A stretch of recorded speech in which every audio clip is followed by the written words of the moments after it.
나누시기 바랍니다. 오늘 누가복음 7장 41절 42절입니다. 7장 41절 42절 같이 읽겠습니다. 찾으셨죠? 네. 시작. 이르시되 빚 주는 사람에게 빚진 자가 둘이 있어 하나는 500데나리온을 졌고 하나는 50데나리온을 졌는데 갚을 것이 없으므로 둘 다 탕감하여 주었으니 둘 중에 누가 그를 더 사랑하느냐. 비유의 내용은 간단합니다. 두 절입니다. 두 절. 그런데 이 비유 역시 오해가 사실 너무 심해요. 항상 제가 비유할 때마다 이 말씀을 드리는 것 같은데 비유에 대한 오해가 너무 심해요.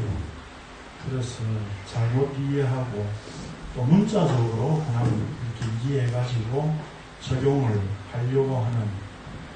그래서 오늘날 교회들이 대부분 다 어떻게 적용을 합니까? 용서함의 은혜가 크다고 느껴지면 교회 와서 더 봉사해야 되지 않느냐. 결국 이런 식이죠.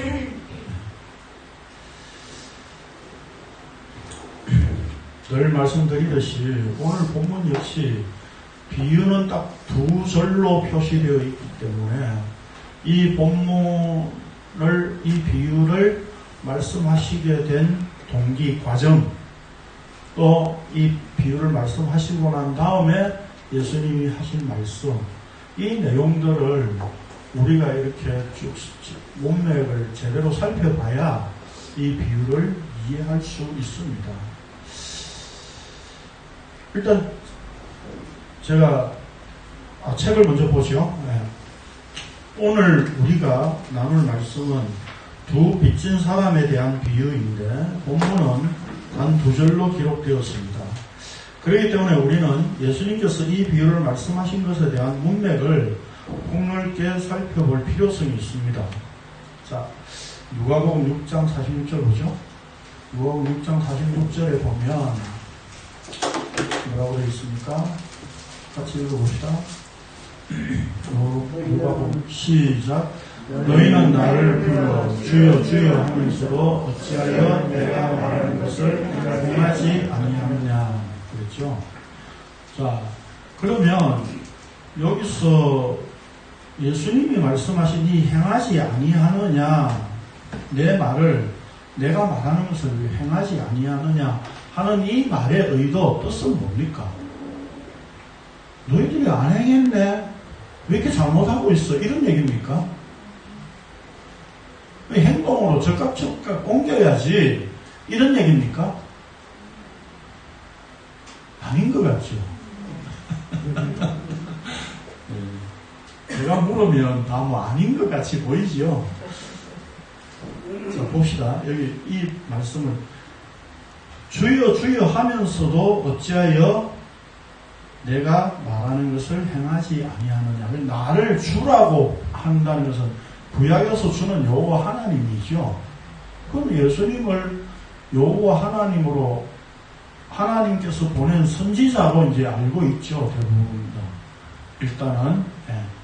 그래서 주여 주여 하면서도 어찌하여 내가 말하는 것을 행하지 아니하느냐라고 하니까 행해라 이 말이 아니라 지금 이 말씀을 하신 대상은 유대인들이잖아요. 바리새인들이고. 그럼 그들이 행하지 않았습니까? 율법대로 행해서 살려고 엄청나게 노력하고 있었습니다. 그렇죠? 예. 그런데도 행하지 아니하느냐라고 말씀하신 것은 무슨 뜻이겠습니까? 너희들의 행함이 그 행함이 아니야. 이런 뜻이다 이 말입니다. 이해되셨죠? 네. 그래서 그 다음에 보면 7장에 보면 백부장의 종을 고치신 내용이 나옵니다. 그게 1절에서 10절까지죠. 그리고 그 다음에는 11절부터 17절까지 내용이 뭡니까? 나인성 과부의 아들을 살리신 이적. 우리는 표적으로 보죠. 네. 그렇다면 이 이적을 보여주신 의도가 뭘까요? 너희들은 죄로 말미암아 병들어 있는 존재야. 더 나아가서는 뭐예요? 죽은 자야. 그런데 나인성 과부의 아들이 그 장래 행렬이 예수님과 이렇게 마주쳤을 때 이거 이적 한번 설명했죠. 말씀드렸죠. 강론했죠. 죽음과 생명이 만나면 어떻게 됩니까? 네? 누가 이겨요? 이렇게 단순하게 질문을 드려야 돼요. 누가 이겨요? 생명이 당연히 이기잖아요. 그러니까 죽음과 생명이 마주치면 생명이 죽음을 삼켜서 이겨버려요. 그렇잖아요? 그러니까 지금 너희들은 죽은 죄로 말미암아 병들어 있고 죽은 상태야. 생명이신 예수 그리스도가 그 죽음을 극복해야 되는 거야. 라고 하는 내용을 이 지금 이적을 통해서 보여주고 계신 거죠. 그러니까 너희들의 행함이 아니야로 보는 게 맞는 거잖아요. 그렇죠? 그러면 그 다음에 이제 예수님께서 생명으로 이 땅에 오셨는데, 그 다음 세례 요한의 이야기가 나오고, 그 다음에 마지막에 보면 마지막이 아니라 7장 35절에 보면 이렇게 나오죠. 지혜는 자기의 모든 자녀로 인하여 옳다함을 얻느니라 그랬죠. 그러니까 이 생명이라고 하는 것 자체가 하늘에서 온 지혜야, 이런 얘기예요. 그래서 그 하늘에서 온 지혜가 자기의 자녀를 만들어 나가고 그 자녀들을 통해서 진리가 증거된다, 이 말이에요. 지혜는 자기의 모든 자녀로 인하여 옳다함을 얻느니라. 이 말은 지혜는 이 땅에 있는 것은 어떤 것도 지혜가 될 수 없잖아요. 그렇죠? 그래서 솔로몬도 지혜를 가졌다 하지만 그건 온전한 지혜가 아니었고, 그 온전한 지혜를 자꾸 설명하고 보여주는 인간적인 지혜에 불과했던 거였죠. 그렇죠? 네, 그런 점에서 지혜는 하늘에서 와야 돼요. 주어져야 돼요. 그 지혜는 이 땅에 왔어. 이 땅에 주어졌어. 자기의 자녀들을 만드는 것이 천국이요 하나님 나라라고 지금 설명하고 있는 거예요. 이 본문은 이제 마태복음에 있는 본문과 비교해서 볼 수 있는 건데, 마태복음 제가 강론 나중에 참고하시고요. 자, 어쨌든 그래서 천국이 바로 이렇다는 겁니다. 그러면 천국은 하늘의 지혜가 와서 자기의 자녀들을 만들어 나가는 것이 바로 천국이고 하나님 나라라는 겁니다. 그리고 그 만들어진 하나님 나라의 자녀들을 통해서 옳다함을 얻느니라 했는데, 진리로 증거된다, 이 말입니다. 진리로 드러난다, 이 말입니다. 그러니까 예수님을 보면 진리인지 아닌지 사람들은 모르고 헷갈려요. 그러나 그 지혜이신 예수님 그리스도 그분이 이 땅에 오셔서 자기의 천국 백성들 자녀들을 만들어 놓고 이 땅에 두시니까 그들을 통해서 김영대 목사, 김선수 목사 이렇게 자랑되는 게 아니라 진리가 증거된다, 이 말입니다. 옳다함을 얻느니라. 진리가 진리됨이 드러나느니라, 이 말이에요. 그러니까 지금 인간들의 행함은 뭐라고요? 죽음이라는 겁니다. 그 죽음 가운데 있는 자들에게는 어떤 행함도 나올 수 없다는 겁니다. 다만 하늘에서 지혜가 오고 그 생명이 주어져야만 자녀가 생성될 수 있고 그 자녀들로 인하여 진리로 드러나게 될 거다, 이 말입니다. 이런 어떤 문맥 속에 지금 누가 예수님을 초대한 거예요? 바리새인 시몬이 예수님을 초대했어요. 여러분 왜 초대했을까요?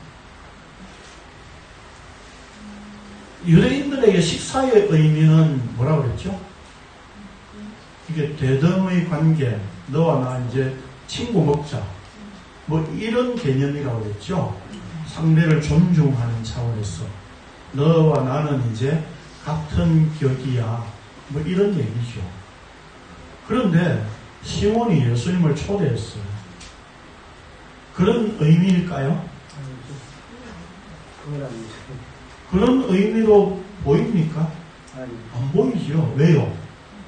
본문에 보면 뭐라고 되어 있습니까? 예수님이 너는 나한테 발 씻을 물도 안 줬잖아. 44절에. 무슨 얘기입니까? 이 유대인들은 샌들을 모래, 이렇게 광야 같은 길이 많고, 예? 바위도 다 스켜서기고 하니까, 모래 바람 이런 게 많아요. 샌들을 신고 다니잖아요. 그 샌들을 신고 다니면 발이 되게 빨리 더러워지잖아요. 남의 집에 가면, 그 가나의 혼인잔치처럼, 이렇게 앞에 큰 이렇게 항아리들이 있어요. 발을 먼저 씻고 들어가게 되어 있습니다. 그 결례를 행해야 되는 거죠. 그런데 이 시몬, 바리새인 시몬은 전혀 그렇게 안 했다는 거죠. 그러면 지금 예수님을 굉장히 푸대접한 거잖아요. 초청해서 식사하자고 했지만, 그러니까 초청해서 식사하자고 하는 의도가 이미 살짝 보이잖아요. 그렇죠? 예수님을 랍비로 뭔가 율법에 대해서 배우려고 하는 게 아니라 오히려 자신의 바리새인, 즉 율법으로 살고 있는 자신을 오히려 자랑하고 또 예수님에게 율법을 가지고 이렇게 시험하려고 하는 그런 의도가 있었던 것으로 보여집니다.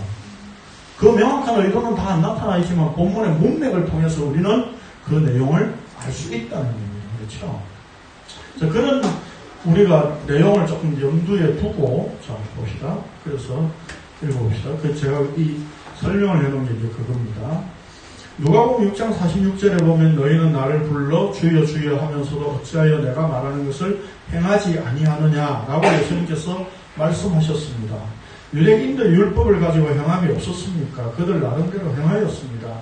그런데도 예수님께서 이렇게 말씀하셨다는 것은 그들의 행함이 아니라는 뜻입니다. 그럼 예수님이 말씀하시는 행함이란 과연 어떤 겁니까? 예수님 말씀하시는 행함은 뭐죠? 또 보면 나를 믿는 것이 하나님의 일이고 그 믿는 것이 아버지의 뜻이라고 그랬잖아요. 그러니까 아버지의 뜻대로 행한다는 것은 예수 그리스도를 믿는 것이잖아요. 그렇죠? 예.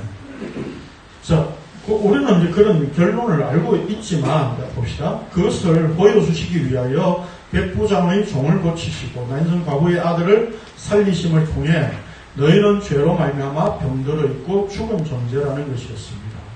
그러기에 구약의 예틀인 율법에 의해 행위로 지키려고 하는 것으로는 결코 예수님을 이해할 수 없다는 것입니다. 그래서 예수님께서 하늘의 지혜로 이 땅에 오셨고 그 지혜로 자기 자녀들을 만들어내시며 그것으로 하나님의 의를 드러내실 것을 말씀하셨습니다. 그리고 본 비유가 기록된 문맥은 한 바리새인이 예수님을 자기 집으로 초청하여 함께 식사를 하는 중에 어떤 여인이 눈물로 예수님의 발을 적시고 향유를 부은 사건과 연관되어 있습니다. 한 바리새인이 예수님을 초청하여 식사를 하게 되었는데 그는 시몬이었고 어떤 이유로 예수님을 초대하였는지 분명히 알 수 없는 것이 사실입니다. 그러나 40절에 보면 예수님께서 시몬아 내가 내게 이를 말이 있다 라고 하시자 선생님 말씀하소서 라고 시몬이 답변한 것을 볼 때 이 바리새인은 예수님을 가르치는 선생 정도로 알고 예수님을 모셔서 좋은 말씀을 듣고자 했던 것으로 보입니다. 아무튼 바리새인 시몬은 예수님을 메시아로 인식하고 그 메시아 되심을 받아들인 차원에서 예수님을 모신 것이 아니라는 것입니다. 어쩌면 시몬은 예수님을 모셔서 그의 말씀을 듣고 율법적으로 문제가 되는 것을 꼬투리 잡기 위하여 모신 것인지도 모릅니다. 그것은 예수님이 하신 말씀으로 좀 더 분명히 알 수 있습니다. 이 여자를 보느냐, 내가 내 집에 들어올 때 너는 내게 발 씻을 물도 주지 아니하였으되, 이 여자는 눈물로 내 발을 젖히고 그 머리털로 닦았으며 너는 내게 입맞추지 아니하였으되, 그는 내가 들어올 때부터 내 발에 입맞추기를 그치지 아니하였으며 너는 내 머리에 감람유도 붓지 아니하였으되 그는 향유를 내 발에 부었느니라. 바리새인 시몬은 예수님을 존경하거나 아니면 대등한 입장에서라도 대우를 해주지 않았습니다. 예수님을 자기 집에 초대는 하였지만 아주 푸대접하였습니다. 그러나 여인은 자신을 완전히 낮추어 주인과 종의 입장에서 예수님의 발에 입맞추었습니다. 이런 점에서 누가는 처음부터 이 여인을 그 동네에 죄를 지은 한 여자가 있어 예수께서 바리새인의 집에 앉아 계심을 알고 향유 담은 옥합을 가지고 왔어라고 소개하고 있습니다. 죄를 지은 한 여자라고 하는 말을 직역하면 죄에 복종한 여자라는 말입니다. 즉 철저히 죄의 권세의 메인 상태에 있는 존재라는 뜻입니다. 인간은 누구나 다 죄인입니다. 그런데 유독 누가는 이 여인에 대한 수식어를 이렇게 표현하고 있는 이유는 무엇일까 하는 것을 우리가 생각해 봐야 되겠죠.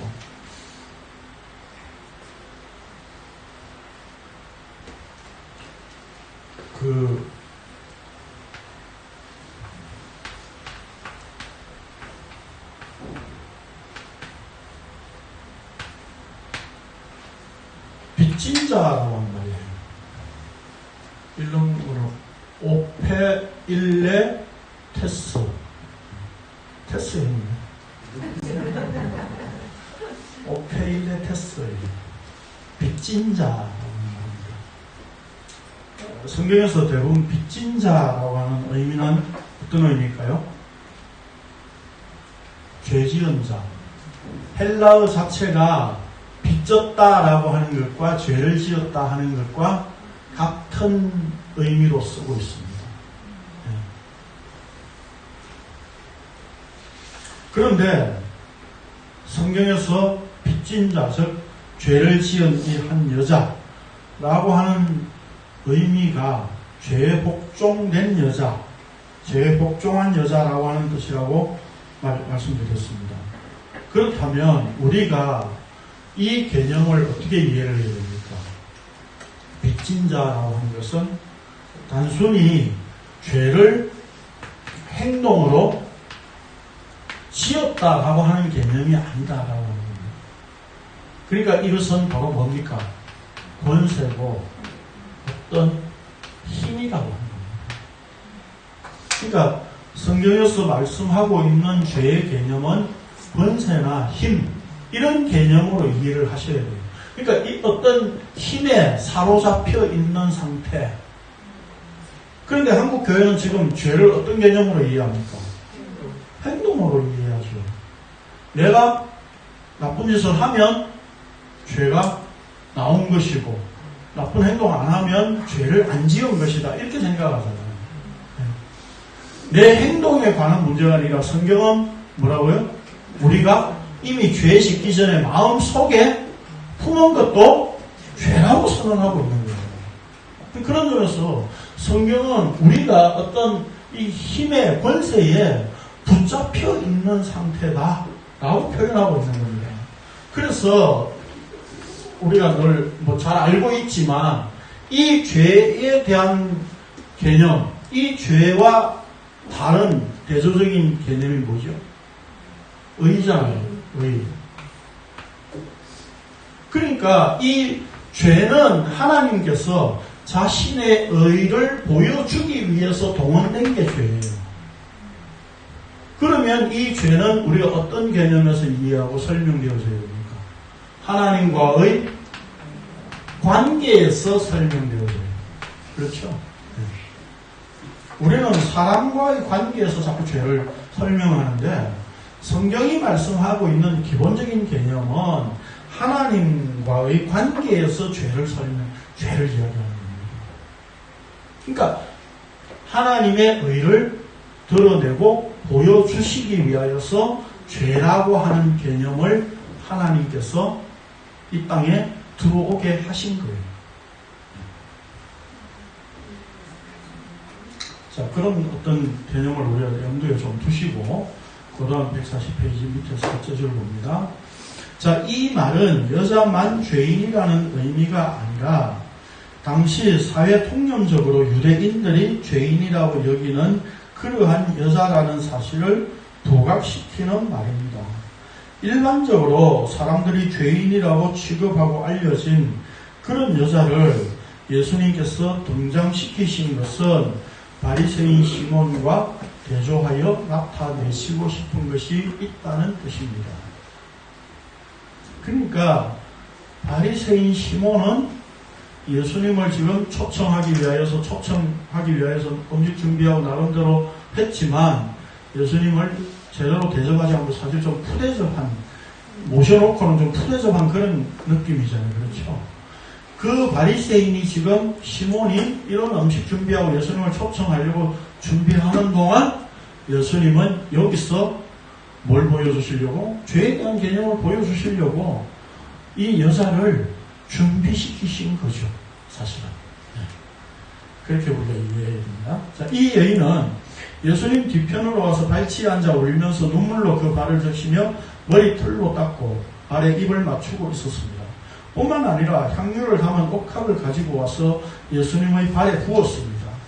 이 여자의 입맞춤, 카타필레오라고 하는 말은 누가복음 15장 20절에 보면 집 나간 아들이 돌아왔을 때 아버지가 아들에게 입맞춤을 한 열정적인 입맞춤, 그런 의미입니다.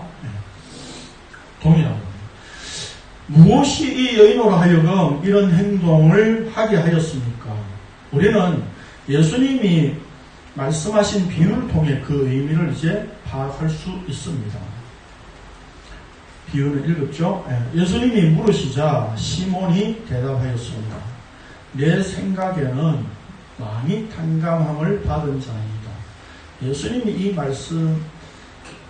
예수님 말씀하시기를 내 판단이 옳다 하셨습니다. 이제 이 내용만 우리가 단순하게 보면 어떤 느낌이에요? 500데나리온 빚진 자와 50데나리온 빚진 자가 둘 다 탕감을 받았다. 그 500데나리온은 훨씬, 500데나리온은 상상하기 힘든 돈입니다. 사실 1만 달란트도 그렇지만 500데나리온도 엄청나게 많은 양의 돈이에요. 그렇다면 이 50데나리온과 비교했을 때 두 사람이 탕감을 받았으면 누가 많이 탕감받았느냐라고 500데나리온 당연히 탕감받은 자가 많이 탕감받은 거 맞잖아요. 그러니까 네 판단이 옳다라고 하신 겁니다. 이 비유에서. 그런데 우리는 이제 그 다음 문제죠. 그 다음에 이 비유를 이제 우리식으로 생각해가지고 많이 죄사함의 용서를 받은 자는 더 교회에 많이 봉사한다. 라는 식으로 이제 문자적으로 적용을 막 하는 거죠. 그러면 생각해 보자 이 말입니다. 자, 봅시다. 그리고는 그 다음에 계속해서 예수님 말씀하시기를 죄인인 바리새인과 죄인인 여자와 비교해서 시몬은 예수님을 제대로 대접하지 않았지만 여인은 예수님을 아주 귀중한 분으로 알고 사랑을 표현하겠다고 말씀하셨습니다. 그렇다면 우리가 여기서 생각해 보아야 하는 것은 예수님이 시몬과 여인을 비교하신 초점이 어디에 있는가 하는 것입니다. 예수님이 말씀하신 것처럼 여인은 많이 탕감받았기에 예수님을 많이 사랑하고 시몬은 탕감을 많이 받지 않았기 때문에 예수님을 적게 사랑하였다는 뜻입니까? 그 내용은 지금 나와 있지 않습니다. 그렇죠? 그것은 결코 아닙니다. 성경 어디에도 죄의 경중 혹은 많고 적음을 말씀하고 많이 탕감받은 자가 주님을 많이 사랑한다고 말씀하고 있는 곳이 없습니다. 여러분, 상식적으로 우리가 성경에 그냥 이제까지 알고 있는 그냥 상식으로라도 죄가 많이 탕감받고 적게 탕감받고 라고 하는 것이 있습니까? 있을 수 있습니까? 네? 왜 이렇게 대답이 힘들어요? 있을 수 있습니까? 상식적으로. 있을 수 있다고 생각하시는 것 같은데. 왜 그렇게 생각할 수 없는가 하면, 아까 말씀드렸잖아요. 권세고 힘이잖아요. 다 똑같은 권세, 이런 엄청난 힘에, 사탄의 힘에 사로잡혀 있다고요. 근데 누구는 꽉 잡혀 있고, 누구는 느슨하게 잡혀 있고, 뭐 그런 게 있습니까? 권세 아래, 저주 아래 있는 상태예요. 그러면 죄의 경중 혹은 뭐 많고 적음 물량적으로 그렇게 될 수 있느냐 이 말이에요. 전에 제가 믿음에 대해서 설명하면서 믿음이 적으냐라고 하는 것은 무슨 뜻이라고 했습니까? 믿음이 없다는 뜻이지, 너 믿음이 조금 있긴 있는데 좀 더 발휘해야 되겠다, 이런 의미, 그런 개념이 아니라고 말씀드렸잖아요. 죄도 마찬가지입니다. 그렇군요. 봅시다. 자, 이런 점에서 우리가 주의 깊게 보아야 하는 것은, 예수님은 지금 죄의 경중, 즉 죄를 물량적인 면에서 많고 적음이 있다는 뜻으로 말씀한 것이 아닙니다. 다시 말해서 예수님이 죄를 물량적인 차원에서 말씀하신 이유는 바리새인 시몬의 생각을 끄집어내어 폭로하시기 위함이었습니다. 그러니까 이 비유를 탁 던지니까 바리새인은 바로 많이 탕감받은 자가 더 많이 용서함을 받았으니까 하나님을 더 사랑하는 거 아니냐라고 하는 그 답변을 그대로 할 수밖에 없었다 이 말입니다. 그러니까 예수님은 바리새인이든 유대인이든 모든 인간들이 죄를 이런 식으로 물량적으로 어떤 경중을 생각하고 있다라고 하는 것을 바리새인 시몬의 생각을 끄집어내서 지금 폭로하고 있는 거다 이 말입니다. 이해되셨죠? 네. 그러니까 이 말을 한국 교회는 그대로 적용시켜가지고 지금 문자적으로 이게 사용할 말씀이 아니라는 겁니다. 흥분하니까 말이 항상 꼬이네. 시몬이 죄를 물량적인 차원에서 경중을 따지는 생각을 가지고 있었기 때문입니다. 우리 다 이렇게 생각을 하고 있었잖아요. 사실 우리도. 바리새인 시몬은 죄인인 여자와는 다른 스스로 의롭다고 여기는 자였습니다. 자신이 죄인과 다르다는 의미는 용서받을 것이 없다는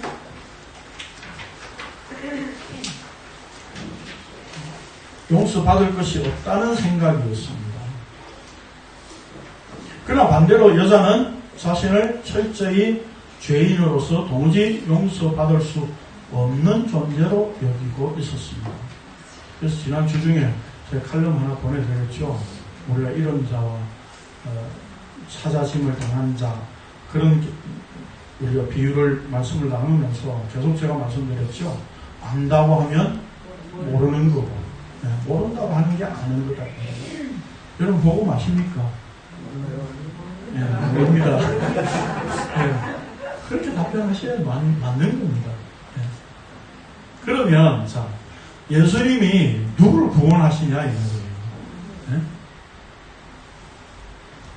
누가 용서함을 받을 수 있습니까?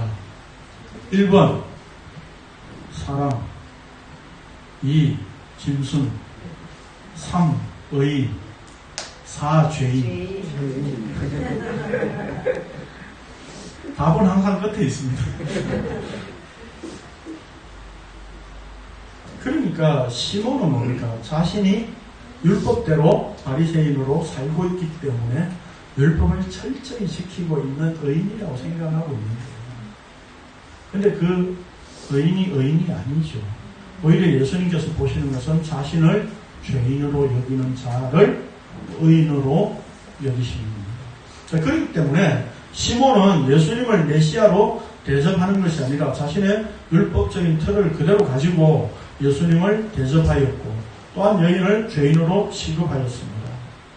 39절에 보면 이 사람이 만일 선지자라면 자기를 만지는 이 여자가 누구며 어떠한 자 곧 죄인인 줄을 알았으리라 라고 하였는데 이것이 바로 바리새인 시몬의 죄에 대한 사고방식입니다. 그러니까 바리새인 시몬은 지금 예수님이 선지자이냐 아니냐라고 하는 것을 뭘로 확인하려고 하는 겁니까? 네. 죄인을 아느냐 모르느냐. 그러니까 죄인을 알면 그 죄인과는 거리를 두는 게 마땅하고 바리새인 자신이 의인인데 의인을 알면 자기와 더 친해지는 게 맞다고 보는 거예요. 근데 우리도 사실 오늘날 교회에서 이런 사고방식 가지고 있잖아요. 그렇죠? 교회에서 이렇게 못 배운 사람, 좀 이렇게 가진 것 없는 사람, 교회에 그냥 이렇게 죽으려고 있다 가는 사람 같으면, 난 저 사람하고 가까이 하기 싫어. 그런 생각을 우리는 가지고 있잖아요. 우리는 같이 이렇게 좀 의인끼리 어울립시다. 이거잖아요. 그래서 교회에서 뭡니까? 권사회, 이런 걸 왜 만드는지 난 모르겠어요. 교회도 보면, 큰 교회도 보면 장로수계가 따로 앞에 이렇게 두잖아요. 장로들끼리 모아놓고 앉혀놓고 뭐 하겠다는 겁니까, 지금? 네? 성가대가 성가대 모아놓고 가운 입혀놓고 따로 앉혀놓고 말이죠. 이런 것들을 왜 하는 거죠? 왜 하는 거죠? 뭔가 자꾸 구별시키려고 하는 거잖아요. 목사가 가운 입는 이유가 뭐예요? 그런 거예요. 난 너희들과 달라, 이 말이잖아요. 목사가 무슨 교인들과 다를 바가 뭐 있어요? 똑같은 죄인인데. 깨끗한 죄인? 좀 괜찮은 죄인? 그런 생각이 왜 들죠? 아까 말씀드렸듯이 행동으로 보기 때문에 힘과 어떤 권세에 사로잡혀 있는 상태로 본다면 다 똑같은 존재로 볼 수밖에 없는 겁니다. 그래서 예수 그리스도로 말미암아 주어지는 의가 차별이 없다고 그랬어요. 목사에게 주어진 의가 다르고 소위 말하는 평신도에게 주어진 의가 다릅니까? 그래서 목사들은 공공연히 평신도를 병신도라고 얘기하죠. 이게 무슨, 그러니까 회사에서도 차별받고 기분 나쁜데 교회까지 와가지고 이 차별 받아야 돼요? 네? 남자 여자는 역할이 다를 뿐이잖아요. 그렇죠? 똑같은 거예요. 부자와 거지 가난한 자의 차이가 뭡니까? 역할이 다를 뿐이에요.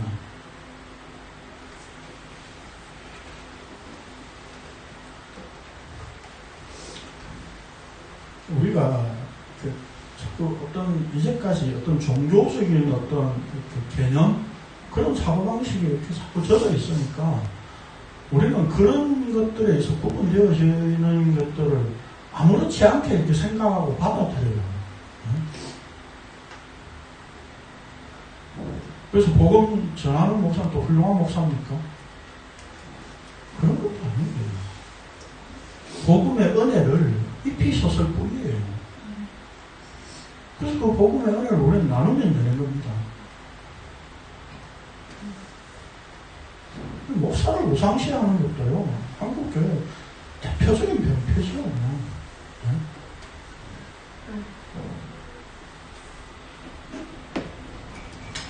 그런데 또 목사들은요, 목사들끼리 모이면 저같이 이렇게 교인들한테 이야기를 설교 시간에 하면 교인들이 이제 목사를 무시한다고 보는 겁니다. 그래서 그런 말 하면 안 되는 거예요. 무시하셔도 괜찮습니다.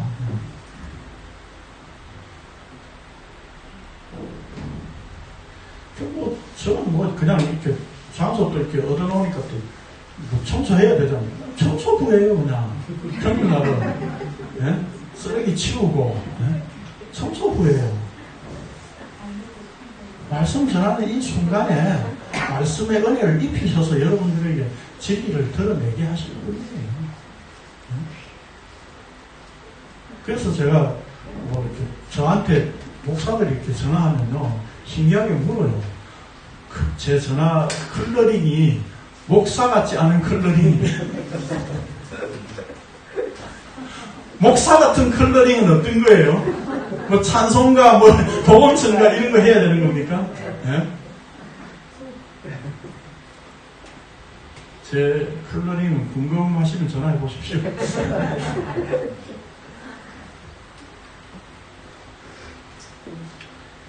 그래서 사람들이 그런 걸로도 이렇게 놀래더라고요. 뭐 목사 같아야 됩니까?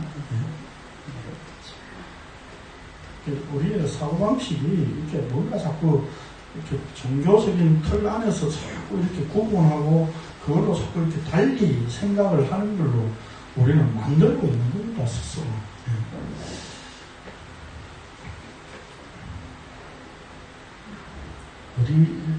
어디 할 차례죠?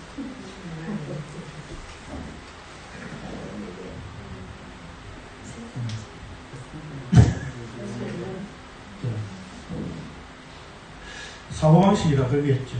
예수님 시몬의 잘못된 생각을 끄집어내어 인간의 죄성을 지적하면서 죄사함이 어떤 은혜인가를 보여주고자 하시는 것입니다. 이런 점에서 예수님의 결론은 바리새인 시몬과 죄인인 여자를 비교하여 여자가 많이 죄사함을 입었기에 예수님을 많이 사랑하고 시몬은 죄사함을 적게 입었기에 예수님을 적게 사랑한다는 말씀이 아니라는 겁니다.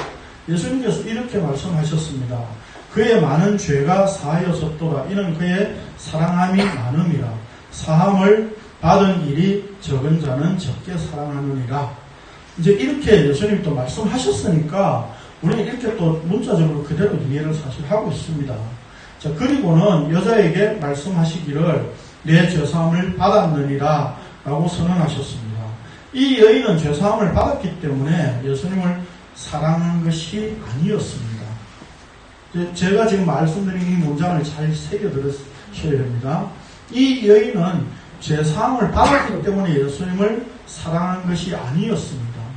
오늘 교회가 사실 이렇게 설명을 하고 있잖아요.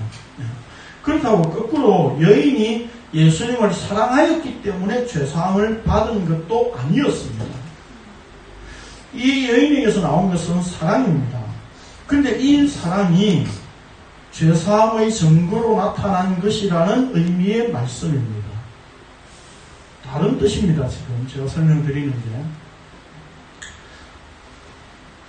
게 여러분 지금 이게 지금 이제 다 마태복음 할 때 좀 설명드렸지만 여인이 지금 예수님에게 향유를 부은 사건은 뭡니까? 어떤 겁니까? 한마디로 예수님의 죽음을 인정하는 거예요.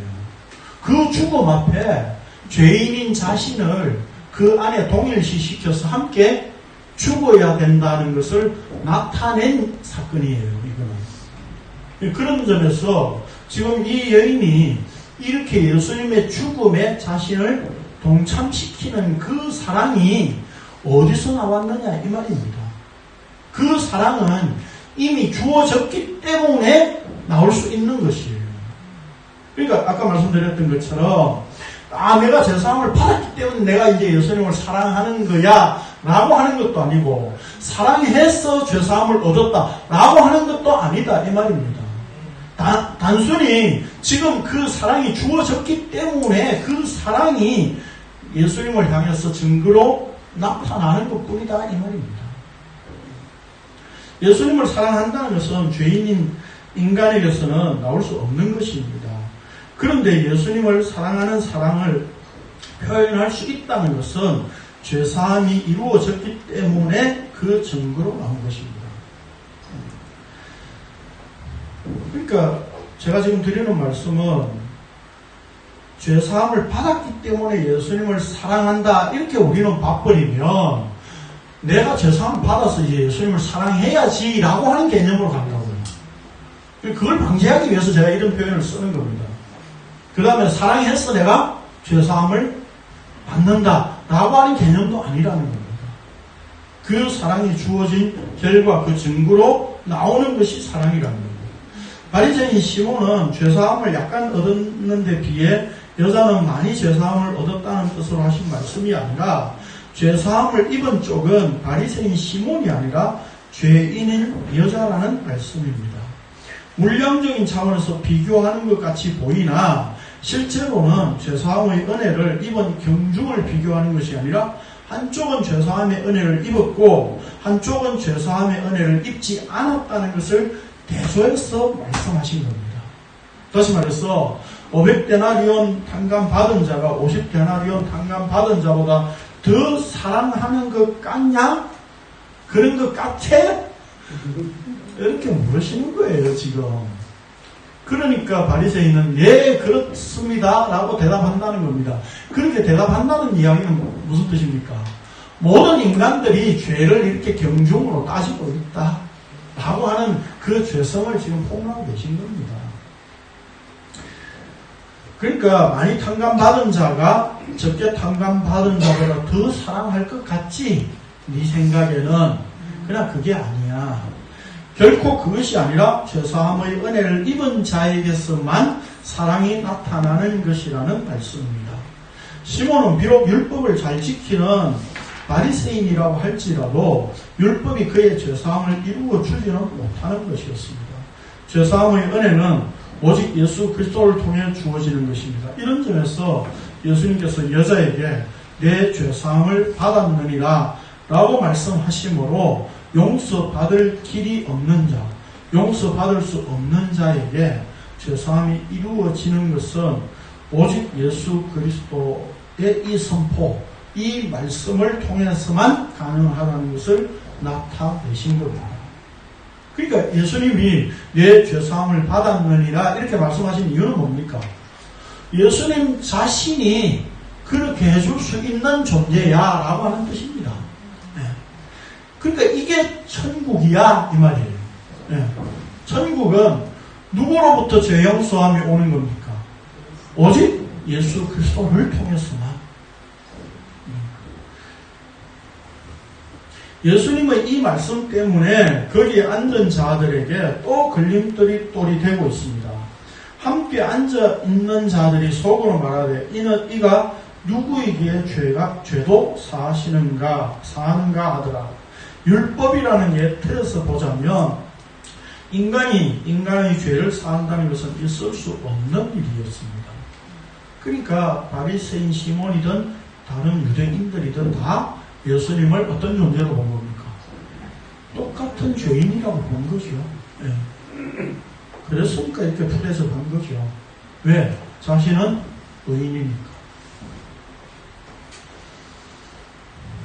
그렇다면 예수님을 그리스도 즉 메시아로 인정하고 받아들일 수 있어야 했으나 예수님이 이렇게 선언하시는 말씀을 들으면 바리새인을 비롯한 당시 유대인들은 예수님을 하나님으로 보기보다 건방지게 하나님을 모독하는 것으로 본 것입니다. 이것이 율법을 자기 입장에서 해석하고 받아들인 결과라고 할 수 있을 것입니다. 결국 본문은 바리새인 집에서 우연히 예수님이 초청되어 가셔서 돌연 일어난 일을 가지고 말씀하시게 된 것이 아니라 의도적으로 죄인인 한 여자를 예수님께서 그곳에 배치하셔서 그 여인을 통해 예수님 자신으로 말미암는 죄사함의 은혜와 권세를 드러내기를 원하셨던 것입니다. 그리고 예수님께서 여자에게 내 믿음이 너를 구원하였으니 평안히 가라 라고 말씀하신 것처럼 여인의 믿음을 칭찬하신 것이 아니라 무엇인가에 이끌려 죄사함을 나타낸 그것을 믿음이라고 표현하신 것입니다. 그러니까 여기에 내 믿음이 너를 구원하였으니 평안히 가라 이 말이 본래 좀 정확하게 표현하면 어떤 뜻이겠습니까? 내게 주어진 믿음이 그렇게 이해하셔야 되는 거예요. 왜? 믿음이 우리에게 나올 수 없는 것이니까. 그러니까 내 믿음이라고 하는 말은 그 숨은 뜻이 들어있는 거죠. 내게 주어진 믿음. 그 말입니다. 그렇다면 우리가 여기서 분명히 알 수 있는 것은 믿음이란 단순히 여인에게서 나온 그 어떤 것이 아니라 외부에서 주어진 은혜라는 것을 알 수 있습니다. 그러니까 여러분 지금 이 상황을 여러분 아시겠죠? 이제 좀 정리가 되십니까? 그러니까 무슨 얘기냐면 뭐 이해하신다고 하지만 제가 또 높아지는 설명을 또 드리는 겁니다. 자, 바리새인 시몬이 예수님을 초청했어요. 초청했는데 왜 초청했어요? 정말 배우고 싶었어. 아니죠. 초청해놓고 푸대접했습니다. 푸대접했다는 이야기는 바리새인 시몬은 어떤 존재라는 거예요? 자신은 의인이라고 하는 존재. 그렇게 생각하고 있었다 이 말입니다. 그래서 예수님께서 의도적으로 여자를 등장시키셔서 그 자기 발에 향유를 붓고 입맞춤을 하게 하십니다. 그 사랑을 증거로 나오게 하십니다. 여러분, 이게 지금 우리가 생각하는 그 발 이게 아니에요. 유대인들은 이렇게 이 식탁이 이렇게 있으면 이렇게 왼쪽으로 이렇게 기대가 오른손으로 이렇게 식탁에서 음식을 먹었었습니다. 그러니까 발이 이렇게 있죠. 그러니까 이 발에 부은 겁니다. 우리 생각 개념으로 뭐 테이블 밑에 가가지고 한 게 아니라. 그러니까 누굽니까 그 그림 최후의 만찬 그린 거. 요즘 그것도 막 분리시켜 놓던데. 그러니까. 그게 책상에 이렇게 상에 앉아서 먹으면 그런 개념이 아니에요. 바닥에 전부 저렇게 있는 상태예요. 그게 발에 부은 겁니다. 그럼 그 여인이 그렇게 향유를 발에 부었다는 이야기는 뭡니까? 향유라고 하는 것은 시신을 오래 보존하기 위해서 시신에 바르는 고급진 그 기름이에요. 그러니까 예수님 발에 부음으로 말미암아서 자기 자신의 죽음을 예수님의 죽음 안에 집어넣은 거죠. 그게 사랑이다. 근데 그 사랑이 어떻게 나타날 수 있느냐 이 말이에요. 인간에서 나올 수 없다는 겁니다. 왜냐하면 바리새인을 봐라. 바리새인 보니까 500데나리온 50데나리온 해가 죄의 경중을 따지고 있지 않느냐 이 말입니다. 그래서 바리새인의 그 시몬의 생각을 지금 폭로시키면서 죄사함의 용서를 입은 그 사랑의 증거는 바로 예수님 자신의 죽음에 일치시키고 동참시키는 것으로 나타나는 거야 이 말이에요. 이게 증거야 이 말이에요. 그러니까 지금 예수님께서는 이 비유를 지금 말씀하심으로 바리새인의 지금 죄성을 폭로시키고 그 향유를 부은 여자를 통해서 지금 진짜 용서, 죄사함이라고 하는 것이 어떤 의미냐? 그 죄사함의 권세는 그래서 예수님 십자가 죽음에 동참시키신 것에서 주어지는 것처럼 예수님이 앞으로 이제 십자가를 질 거야. 라고 하는 것이 사실은 이 비유를 통해서 나타내시고자 하시는 의도였다. 그러니까 우리가 용서 많이 받았으니까 교회에 더 많이 충성 봉사하십시오. 이런 거 하고는 지금 차원이 다른 이야기예요, 지금. 얼마나 단순하게 문자적으로 우리가 지금 성경을 봐왔는지 아십니까? 그건 뭐 우리 집에 있는 강아지한테 죄송한지 그걸 개판이라고 그러죠. 성경 해석이 정말 개판이었습니다. 지금까지도 그래왔고요. 지금도 그렇고요. 제가 지금 저만 잘났고 저만 성경 제대로 해석한다는 이야기가 아닙니다. 성령 받은 자는 그 성령에 의해서 성경 전체적인 내용을 일맥상통하게 이해하게 되어 있는 겁니다. 깨닫게 되어 있는 겁니다. 그러니까 죄의 경중 이것만 해도 상식적으로 안 맞다는 게 이해되시잖아요. 지금. 죄가 무슨 물량적인 겁니까? 그러니까 내 믿음이 너를 구원하였으니 평안히 가라라고 하니까 우리는 우리가 믿음을 발휘해야 된다고 이야기합니다. 우리에게 언제 믿음이 있었습니까? 믿음을 발휘할 수 없는 존재라니까요. 그 믿음이 주어져야만 되는 것이지. 그래서 외부에서 주어진 은혜라고 합니다. 그것이 지금 여기서는 명확하게 밝혀지진 않았지만 예수님께서 십자가를 지심으로 하나님의 의를 온전히 성취하심으로 주어지는 은혜라는 사실을 생각해 볼 때 여인을 구원한 믿음이란 곧 예수님 자신이라는 사실도 알 수 있습니다. 그러니까 여러분, 우리가 성경을 해석한다는 것은 단순히 어떤 보고 문장이 주어져 있으니까 그 문장이 문자적으로 이렇게 취할 문제가 아니라 예수님이 말씀하시고 비유하시고 어떤 표적을 통해서 나타내신 모든 것들은 어디에 집중되어 있는 겁니까? 십자가에 집중되어 있다고요. 십자가를 지실 때 모든 것이 다 드러났다 그랬어요. 예수님 십자가 지시고 나니까 이 성경을 헐라고 하는 말이 무슨 말인지 요한도 그때 알았다 그랬어요. 그러면 예수님께서 행하신 모든 말씀과 표적 이런 것들은 이제 뭐에 비추어서 해석되어야 되는 겁니까? 십자가를 비추어서 앞에 모든 것들이 해석되어져야 된다고요. 그런 점에서 제가 지금 무리하게 십자가를 끌고 와서 지금 해석을 하는 게 아니라 앞으로 예수님 자신이 십자가를 지시고 그 십자가를 통해서 나타내실 천국이 어떤 것인가를 십자가를 통해서 보여주신 거기에 비추어서 이 본문도 이해되어져야 하는 것이 맞다. 그렇죠. 그래서 히브리서 기록자도 이렇게 선언하고 있습니다. 시작. 주여 또 온전하신 예수를 바라보다 그는 그 앞에 있는 기쁨을 위하여 십자가를 감사 부끄러움을 개의치 아니하시더니 하나님 보좌 우편에 앉으셨느니라.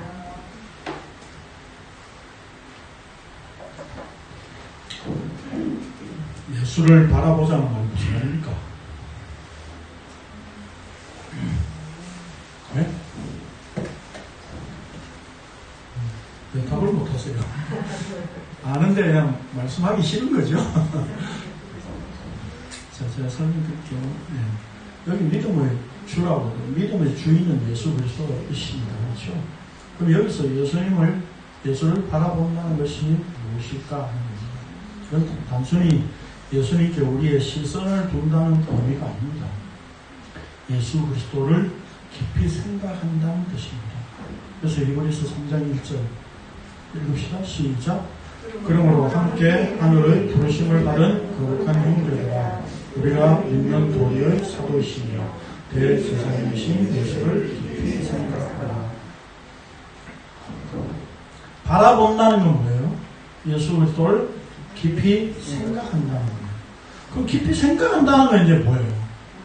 깊이 생각한다는 것이 무슨 뜻입니까? 그것은 곧 마음에 새긴다는 거예요. 그래서 히브리서의 다른 구절을 보면 이렇게 말씀합니다. 2절 연속해서 읽겠습니다. 시작.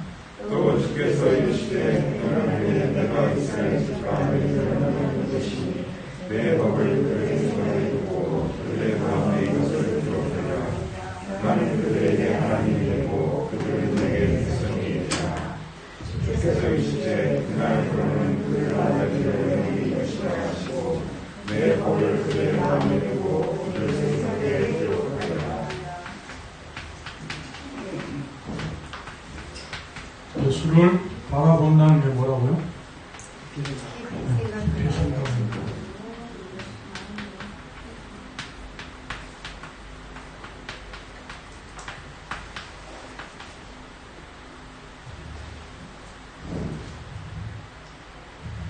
그럼 깊이 생각한다는 건 뭐예요? 마음에 새겨. 여러분 마음에 새겨드린다고 적는 겁니다. 제가 이렇게 한다고 새겨지는 건 아니지만 성령께서 새겨주셔야 되지만 이거 확인하려고 바라보는 거는 생각하는 마음에 새깁니다. 우리는 이걸 그냥 문자적으로 교회에서 그냥 설교할 때는 예수만 바라봅시다. 돈 바라보지 말고 예수 바라봅시다. 그런 게 아니라니까요. 근데 왜 목사지는 돈 바라봐요? 자꾸 헌금하라고. 저 정리가 자꾸 더뎌지고 있는데 헌금 연보 제가 설명 한번 드린다 했죠? 곧 할게요. 개봉박두. Coming soon. 우리가 오늘 교회에서도 예수 그리스도를 닮아가야 된다. 그런 이야기 많이 하잖아요. 예수가 저 멀리 계시잖아요. 그냥. 그래서, 그분 바라보고, 그래서 닮아가야 된다고 자꾸 생각한다고요. 닮아가는 게 아니잖아요, 우리는. 예수 그리스도와 하나 돼야 되는데, 그분이 돼야 되는데, 무슨 닮아가요? 닮아가서 얼마나 뭘 잘하겠다고. 우리 좀 더 닮아가가지고 예수님처럼 살고 싶어 해요. 그거는 끝없는 그냥 종교예요. 모든 종교들이 성자를 닮아가는 거예요. 석가를 닮아가는 거예요. 불교는. 석가가 갔던 그 최초의 1호 구도의 길을 간 그 길을 나도 가겠다는 거예요. 그게 불교잖아요. 그래서 불교에서도 뭐 도노, 돈수, 도노, 점수 막 이런 이야기 한 번에 깨달음이 있느냐 아니면 점점 더 깨달아가느냐 뭐 이런 거 아니에요. 싸우잖아요. 기독교 똑같아요. 성화가 점차적으로 되느냐 단번에 되느냐. 단번에 이루어지는 일이잖아요. 단번에 이루어지는 일이에요. 점차적으로 착해지는 그런 거 없습니다. 죽을 때 되면 점차적으로 착해져 가면 죽을 때 되면 다 성자가 돼야 되겠죠. 죽을 때까지 우리는 자기 욕심 발휘하면서 죽는다고. 그럼에도 우리는 늘 그 속에서 뭘 발견하고 뭘 이야기하는 겁니까? 십자가 예수 그리스도를 이야기하게 되는 겁니다. 그 십자가 예수 그리스도가 내 속에 계속 날마다 고백되어지고 날마다 내 입에서 터져 나와야 되는 겁니다. 내가 살아가는 게 은혜고 오늘도 내 믿음을 주시는 이 믿음으로 이끄시고 있는 것이 은혜구나 라고 하는 이 사실,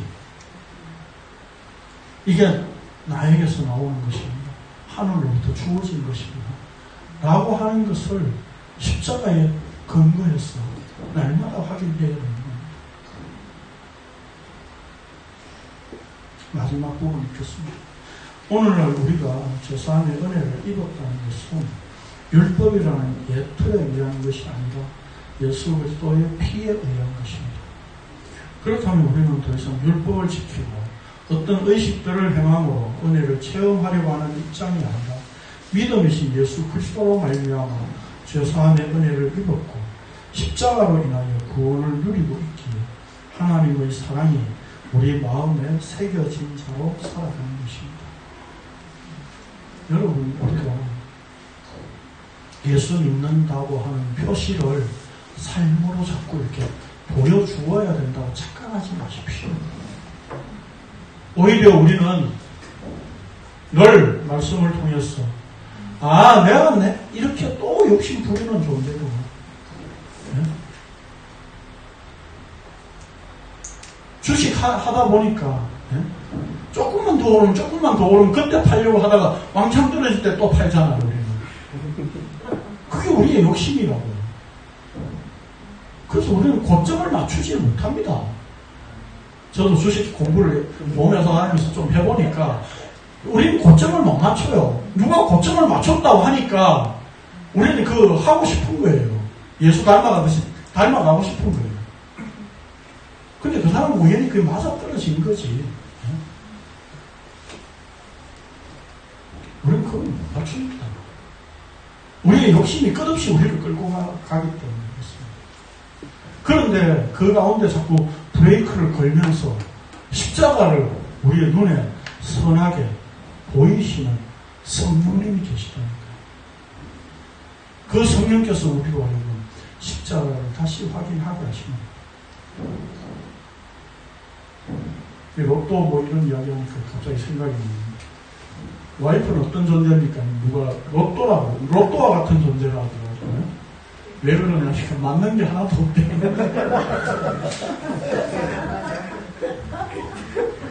부부는 맞는 게 어떻게 돼 있습니다. 잘 맞는 게 이상한 거예요. 아니 잘 맞으면 우린 잘 맞게 하는 역할로 살도록 하셨나 보다 그러시면 돼요. 그게 뭐 행복한 부부의 비결이고 뭐 교회에서 부부 뭐 교육하고 아버지 교육하고 이렇게 해서 될 일이 아니라고요.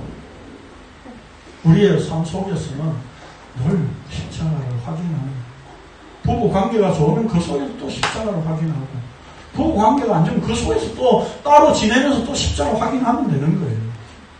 그래서 결국 우리는 십자가 안에 그 예수 그리스도와 더불어 향유를 부은 여자와 같이 하나 되는 은혜를, 그 사랑을 날마다 확인하는 이 은혜가 하늘로부터 주어지게 되어 있습니다. 그 은혜를 우리는 모르고 살아갑니다. 그런데 어떻게 알 수 있습니까? 말씀이 주어지니까. 말씀 안에서, 이래서 이 말씀이 하나님의 사랑이라고 하는군요. 이 말씀 안에 보니까 나한테는 믿음이라고 하는 게 개코도 없고 바로 믿음이 은혜로 주어지는 하늘의 지혜군요 라고 하는 것을 우리는 확인할 수밖에 없는 겁니다. 그래서 성경을 읽자 그런 이야기도 아니잖아요. 말씀 안에서 확인시켜주는, 그 은혜를 확인시켜주는 성령님의 역사에 오늘도 우리 좀 민감하기 위하여서 더 말씀을 나누고 함께 이 십자가 확인하는 여정이 될 수 있기를 바랍니다. 기도하겠습니다. 그러하신 주님 감사합니다. 우리가 바리새인 시몬과 같은 존재입니다. 예수님을 주인이라고 우리는 이제까지 예수 믿는다고 하면서 모시지만 발 씻을 물도 주지 않는 바리새인 시몬처럼 그렇게 우리는 예수님을 하대하였고 푸대접하였던 자들이었습니다. 그런데 주께서 찾아오셔서 그 믿음으로 은혜를 입히시고 하나님의 사랑을 우리에게 허락하여 주셔서 오늘도 우리가 감히 주와 더불어 십자가에 죽은 이 은혜를 감사하여 주를 사랑한다고 감히 말할 수 있게 되었습니다. 이 고백이 나의 고백이 아니라 성령께서 우리에게 하신 그 고백을 우리의 입술에 주셨기 때문인 줄로 믿고 감사하는 저희들 되게 하여 주옵소서. 그리고 이 은혜를 우리의 마음속에 새기며 살아갈 수 있도록 저희들을 인도하시고 주장하여 주옵소서. 예수님의 이름으로 기도합니다.